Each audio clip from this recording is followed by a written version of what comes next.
Hello and welcome to another episode of Hollywood Wargaming. Today we are going to be diving into a new series that's going to be aimed at getting new players into the hobby. So when you first get into either playing war games or collecting miniatures, you're usually really excited to crack open that box, get those guys assembled, and either get them painted or get them onto the tabletop to start playing games. And in that process, it's very easy to get either overwhelmed or kind of rush ahead of yourself and walk out of the store either not knowing or forgetting to pick up a lot of tools that you're going to need to get your minis assembled, painted, and on the tabletop. And that's really what these getting started videos are going to focus on. I'm going to give you a quick rundown of the basic tools that you need to get your models from start to finish. And this getting started series is going to be broken down into 3 parts: tools, paints, and basing materials. And of course, in this video, we are starting with tools, because what better place to start? Because tools are what you're going to need from the second you open that box and begin to assemble those models, all the way up to the finishing touches. And in these videos, I'm also going to give you some recommendations as to which products you should buy for these tools, paints, and etc. And all of these recommendations are based off of my own personal experience. I am absolutely in no way endorsed by any of these companies. And all recommendations are made based on my personal experience with those products, in which I paid the full retail price for. That being said, I have not tried everything on the market. For example, Army Painter's paints are more or less foreign to me, aside from their spray paints. So if you see something on this list and you think there is a better alternative to it on the market, feel free to leave it in the comments below. Things like this are very much a community effort, and the more we pitch in and interact with each other, the more we can help new players and hobbyists come to fruition. But on top of that, these are my personal opinions and things that have worked for me. You might find that they don't work for you, and that's fine. One of the core aspects of this hobby is kind of finding your own path to walk, and while you will often look to others for inspiration and advice, you may adapt that in your own manner that will create your own style. And I think that's important for new hobbyists to understand. If you're trying something out recommended by another player and you just can't get it to work, then maybe tweak it until it does work for you or find a new alternative. For example, I have a clone army for Star Wars Legion, and there is many different ways to paint white armor on them, and I've looked at many videos online, including Sarastro and Zorpazorp's videos, and I've taken elements from all of those to kind of combine my own manner of painting to make it work for me. And I encourage all other hobbyists to do the same. But as far as tools go, there are some universal pieces of equipment that you're going to see here that I think most hobbyists are going to have on their workstation. So without any further ado, let's go ahead and take a look at the first part of our essential tools, and that's going to be our tools we use for assembly. And right away here, you're going to need something that can remove the models from their plastic sprues. And even if you have metal models that aren't on sprues, you're going to need something to trim up the flashing on them. And for doing that fine trimming, we're going to have to get an Exacto Blade. Now, these things are everywhere. You might already have one in your house. They're incredibly useful to have around, and you can find them for very cheap. Exacto Blades usually cost only about $5 to $10 at your local hobby store. 10 being on the high end, or if you're buying it offline with extra razor heads. But this is definitely going to be one of the more essential and more inexpensive items that you are going to need.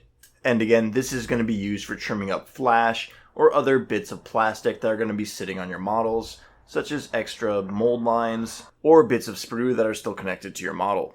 And next up on our essential assembly items is our sprue clippers. Now, these are very essential, and I think one of the most common amateur mistakes I see in this hobby is people using general purpose wire cutters or crimpers to try and remove plastic models from their sprues. And those are really going to lack that fine precision cut that you're going to need to get these guys off the sprue. And if you do try and get it from them, you risk damaging the models just because those are tools made for more crude purposes. Now, you could clip the sprues with wire cutters and then use your Exacto Blade to kind of trim them up in a more fine detail, but that's just going to take a lot more time, and honestly, you're probably going to end up slicing and dicing your fingers a lot more than you probably want to. I highly recommend getting sprue clippers, but they are kind of limited in the current market. Now, Games Workshop does make a really good set of sprue clippers, but they are ridiculously expensive. I think they're in the $30 range. So I'm going to recommend the Army Painter sprue clippers. I have a pair sitting on my desk right now. I've used them for over a year now. They are fantastic, and they are only about $10. Just a must-have item, and I think you're going to be able to find these in most hobby stores in your area. And next we're going to start looking at our glue. And while I love plastic glue, I am going to put a little bit of priority on getting a super glue. Because you can glue metal models and plastic models with super glue, but you cannot glue metal models with plastic glue. So if you have to choose one, I'm going to say go with super glue, which of course is the generic CA glue. However, I would recommend picking up the Gale Force 9 CA glue that you can find in most hobby stores. It's much more precise and cleaner than using generic stuff like crazy glue that you can just get at any Rite Aid. I've used both, and spending the $5 on the Gale Force 9 super glue is just worth it every time in my opinion. It spares you a mess, and if you do get on your fingers, this stuff peels off super easily. You're not going to have to take a hot shower and soak them in soap to get your hands clean again. But that being said, if you are working with the plastic of Warlord Games or Games Workshop, I would definitely recommend picking up some of Games Workshop's Citadel's plastic glue. This stuff is just fantastic. It's very easy to work with. It won't put a coat of glue onto your hands. It has a precision nozzle. It has a bit of dry time that allows you to sort of work with your model before the item seals, which greatly helps with posing. And when it does finally dry, it melts the two pieces of plastic together, creating a strong bond that is much more permanent than super glue. And while Gale Force 9 does also make a plastic glue, I haven't used it myself. I'm sticking with the Citadel. As far as I'm concerned, it is very affordable for what it is. One of these things is going to last you a long time. And as far as Games Workshop products go, it's definitely one of the more affordable ones. So those 4 items are going to get your minis out of the box, assembled, and ready for the next step. And really, if I had to dig my heels in on any recommendation here, I would definitely do it in this category. I think all 4 of these items I've recommended are very solid products that are all very affordable. That being said, when we move along to our paint section of the Getting Started videos, I am going to propose a starter set from Games Workshop that includes some sprue clippers and plastic glue with it. So you might be able to skip out on the Army Painter and the Citadel glue if you go with that box set. Just know that the clippers in that one aren't the same as the ones that Citadel sells individually. It's a much cheaper variant of that, but like I said, it's a pretty crude tool as it is. You don't need it to be anything too amazing, just precise enough to get the job done. So before you rush out and buy all these tools individually, I would recommend checking out the next video in this series. But that moves us along to our next category in our essential tools, and that is going to be painting tools. Now keep in mind this is the painting tools, not the paints themselves. I'm going to do a separate video for the paints. And first up here, of course, we're going to need brushes, and this is a huge question that I see come up again and again. What brushes do I buy?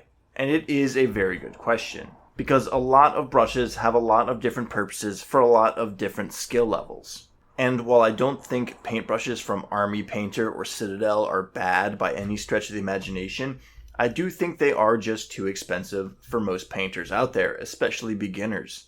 And overall, I think there's way more people who just abuse brushes until they're destroyed, including myself, rather than take care of them and maintain them over time. And because of that, I do have a general aversion to the more name brand hobby brushes. And until you really know what kind of style painter you are, I recommend you avoid them also. So as a painter of 3 years, who more or less just kind of burns through brushes as I go along, I've really honed it down to one brush type. And that's just going to be a generic 0 round, or perhaps 1 round, from the Princeton Select or Princeton Lauren line of brushes. And I get these from my local Blick art store, and you should be able to find them at many other places for under $3 per brush. And while people would recommend you get a different brush for detail, layering, dry brushing, etc., I kind of just use these in a life cycle sort of method where I buy maybe 10 of these at a time, and I use one while it's precise, And once it starts to fray, I begin using it as a layer brush. And then once it starts to fray even more, I start using it for washes and dry brushing. And then eventually, when the point where it's totally destroyed, then I use it for things like varnish or texturing that's going to absolutely end its life. So while I'm painting, I usually will have 4 of these brushes by my side, each of which is at a different stage in its life cycle, and all of which will eventually be destroyed over time and then thrown out. But this system has worked quite well for me over the years, and I will continue to do so. I'm just not the type of guy to preserve brushes. I've tried picking up brush cleaners and using them, and they just don't work for me. Again, this is very much one of those aspects of the hobby where you're going to have to figure out which style works best for you. If you do like to preserve brushes and you want to invest in something like a Winsor Newton down the road, then maybe that will be the route you take. For me, it isn't, and as a new player, I highly recommend you pick up some generic zero round brushes just to see what kind of painter you are. And honestly, if people ever try and give you crap about the brushes you use or your style of painting and you disposing of those brushes, don't even acknowledge it, because really at the end of the day, we are collecting minis here. We are not collecting paintbrushes. The paintbrushes are at the behest of the minis, and if they are destroyed in the process of getting those painted, then so be it. I personally believe once you buy a Winsor Newton, you are starting a whole new hobby, which is paintbrush collecting. And that might be something that interests you and works in your favor, but again, that's for you to find out. But with brushes aside, the rest of the tools that you're going to need for painting are pretty simple here. But another essential item here is a palette, and personally, I just use a Styrofoam tray.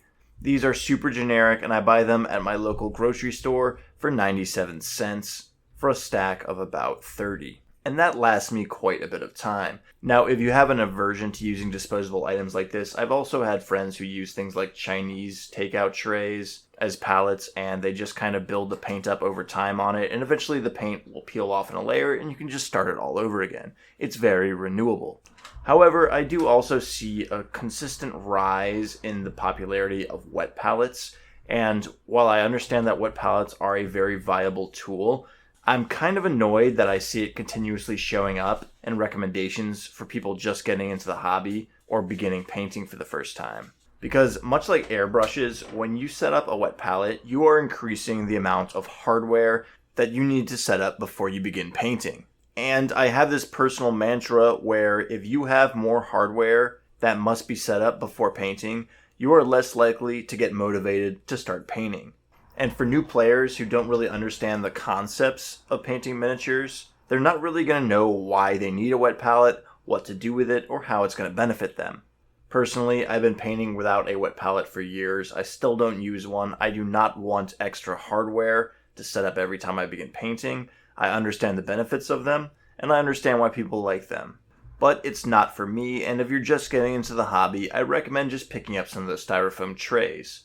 However, I will put an emphasis that wet palettes do help you get thinner consistency of your paints, and I would recommend that new painters definitely check out what it means to thin your paints. It is essential to painting minis.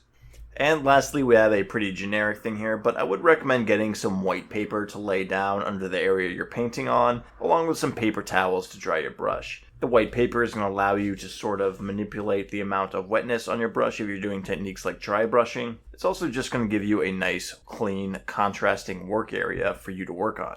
However, if you do plan on doing some cutting with your Exacto Blade and it's on a table that you do care about, I recommend getting a self-healing mat. Personally, I don't use one because I have a relatively cheap workstation desk that I'm fine with slicing up. But trust me, when you're working on top of the dining room table that your grandfather carved out of a cherry tree, you're not going to want your Exacto Blade going right through the paper and cutting it up in the namesake of your hobby. So I really do recommend having either a designated hobby desk on top of that, or a very, very large self-healing cutting board. This hobby can really get quite messy when you get into it. I should also mention that you might want an extra cheapo mug that you can use to clean your brush in. The paint will stain it over time, and it's good to have just a cheap dollar one that you purchase specifically for that purpose. For example, I went and bought one from Daiso for only $1, and I know that mug is something that I will never be drinking my coffee or tea out of.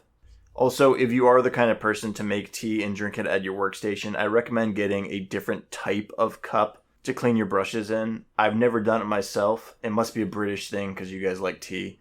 But I've heard stories about people dipping their brush in the wrong cup or taking a sip out of the wrong cup and tasting a nice healthy dose of paint water. Not a problem I've personally encountered, but something I might want to recommend if you like to have a drink while you're doing this hobby.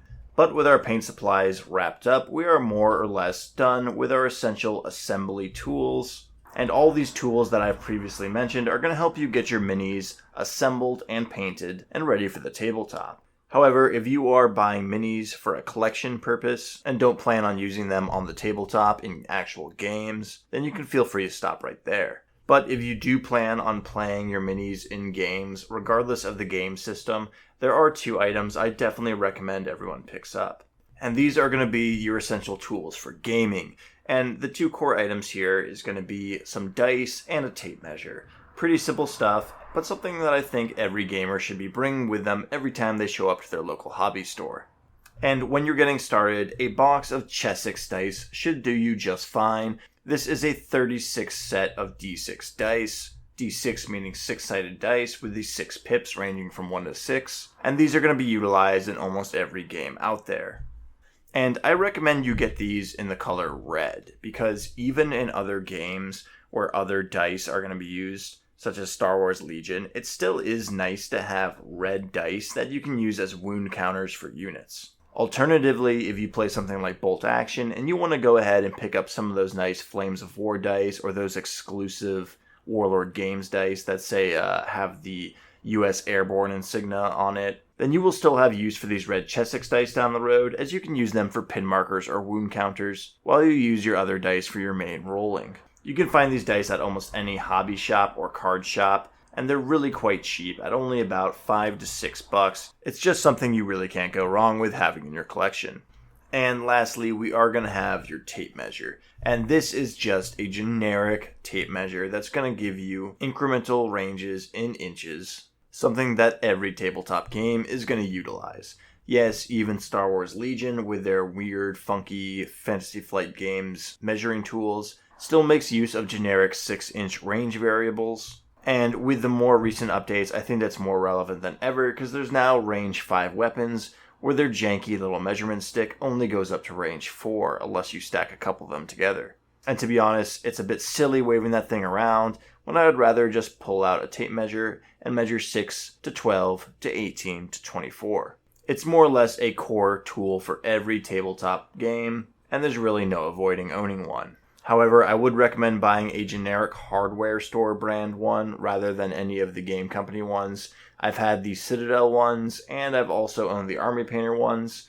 I've had the Citadel ones stolen from me before because everyone owns them and people just get mixed up and take them. And I've had 2 of the Army Painter ones break on me in a span of 6 months. Now, I have another friend who's had the Army Painter one for a couple of years now, so I can't knock its quality. It might just be my bad luck, but I'm definitely not buying a third and seeing how that goes. So based on my own experiences, I recommend just going to the hardware store and spending $5 on a relatively cheap but sturdy one. But with those 2 essential tools for gaming aside, we are done covering the tools that you're going to need to get started in this hobby. Now, I'm going to go ahead and post all these items below in the description section of this video, along with some links for the products I recommend. But if you are a fellow experienced hobbyist and you have knowledge of other products that might be good supplements or alternatives to any of the things I mentioned earlier, please do leave a comment below explaining the products, where you can find them, and why you like them. And I recommend people coming to this video for advice on what to get to go and check out those comments and consider those suggestions also. And I really do hope this helps answer questions to new players getting into the hobby. And if you want to see more advice and content like this, please go ahead, hit subscribe, consider turning on the notifications, leave a like, and until next time guys, take care.